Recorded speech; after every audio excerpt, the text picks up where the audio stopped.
Ah, salut papa. Salut à toi. Encore en train de scroller. Quel travail acharné. En fait, j'ai fait beaucoup de choses ce matin. J'ai envoyé beaucoup de CV, dont un pour un poste de designer plutôt cool.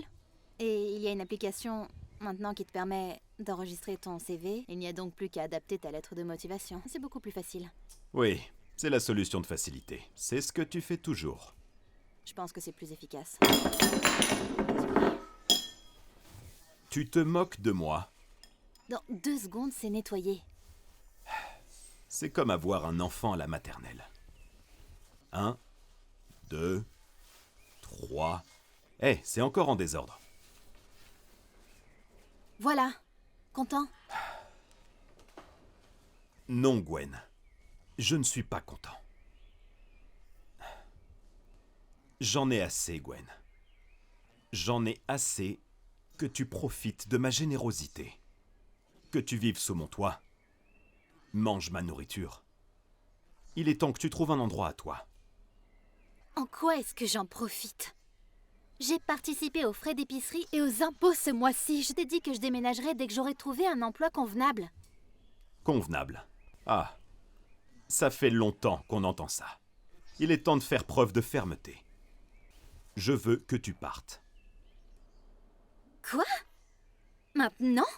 Tu as bien entendu. J'aimais trop ta mère pour te laisser en profiter et te laisser faire. S'il te plaît, ne la mêle pas à tout ça. J'ai quitté mon travail pour m'occuper d'elle quand elle était malade parce que tu étais trop occupée avec tes voyages d'affaires et tes parties de golf. J'étais occupé à mettre un toit sur notre tête et de la nourriture sur la table.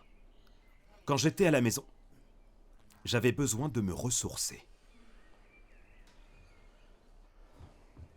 Je peux trouver un autre endroit où vivre. Mais je veux que tu te souviennes que c'est toi qui m'as demandé de venir ici et de m'occuper de maman. Et maintenant qu'elle est partie, je suppose que tu n'as plus besoin de moi. Quoi? Tu veux une médaille? J'appréciais sa présence quand elle était là. Mais maintenant, elle est partie et il est temps que tu mettes de l'ordre dans ta vie. Je n'arrête pas de chercher un emploi convenable. Et le marché de l'emploi est très difficile en ce moment. Tu sais, quand j'avais ton âge, j'allais dans les magasins et je faisais magasin sur magasin sur magasin pour remplir des formulaires de demande. Et s'ils n'embauchaient pas, je faisais du porte-à-porte jusqu'à ce que quelqu'un mette de l'argent dans ma poche. Oui, papa, je sais, tu me l'as déjà dit. J'ai postulé et je pense que je suis vraiment proche d'une opportunité, je le sens. Eh bien, tu peux attendre que tes efforts paient dans ton propre chez toi. Je veux que tu sois parti à la fin de la semaine.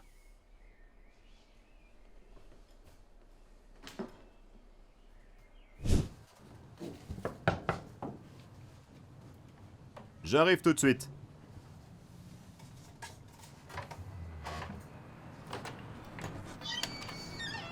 Et Oh, hé chérie, je suis juste là pour récupérer mes dernières affaires et ensuite je serai plus dans tes pattes. il n'y a pas de problème. Et voilà. Merci. Est-ce que tu vas bien? Non, pas vraiment. Les médecins m'ont donné de mauvaises nouvelles. Ils savent pas encore ce que c'est, mais ils travaillent sur un traitement. Donc, ouais, je ne vais pas aller travailler de sitôt. Ou peut-être plus du tout. Ils ont même parlé de soins à domicile pour quand je commencerai le traitement. Eh bien, papa, je suis vraiment désolée d'entendre ça. Et toi, comment ça va? J'ai trouvé un nouveau travail juste au moment où je déménageais. Et un appartement juste à côté du bureau. C'est bien. C'est bien. Je me demandais si on pourrait oublier ce que j'ai dit. Peut-être on pourrait se redonner une autre chance et tu pourrais revenir ici et vivre à la maison avec moi. Et comme ça, tu pourrais m'aider pour mes traitements. Tu sais, comme tu l'as fait avec maman. J'ai vraiment besoin de relancer ma carrière, papa. Comme tu l'as dit, j'ai fait une très longue pause. Mais tu as réussi à rebondir la dernière fois sans aucun problème. Tu pourras le refaire. J'ai déjà trouvé un logement à côté de mon nouveau travail. Je ne peux donc vraiment pas, mais j'essaierai de venir aussi souvent que possible. Mais qu'en est-il de s'occuper de ton père? Ça ne veut rien dire pour toi. Tu sais, papa, tu devrais vraiment prendre un moment pour réfléchir à ce que tu me demandes de faire. J'ai déménagé ici pour maman, et elle a toujours été reconnaissante. Tu m'as vraiment fait de la peine quand tu m'as mise dehors alors que j'avais besoin de toi. Alors, tu vas juste t'en aller? Qu'est-ce que je suis censé faire? Tu as suffisamment d'argent pour embaucher quelqu'un, et comme je l'ai dit, je viendrai te voir aussi souvent que possible. Mais là, je dois vraiment me rendre à ma réunion. Merci de m'avoir poussée à être indépendante.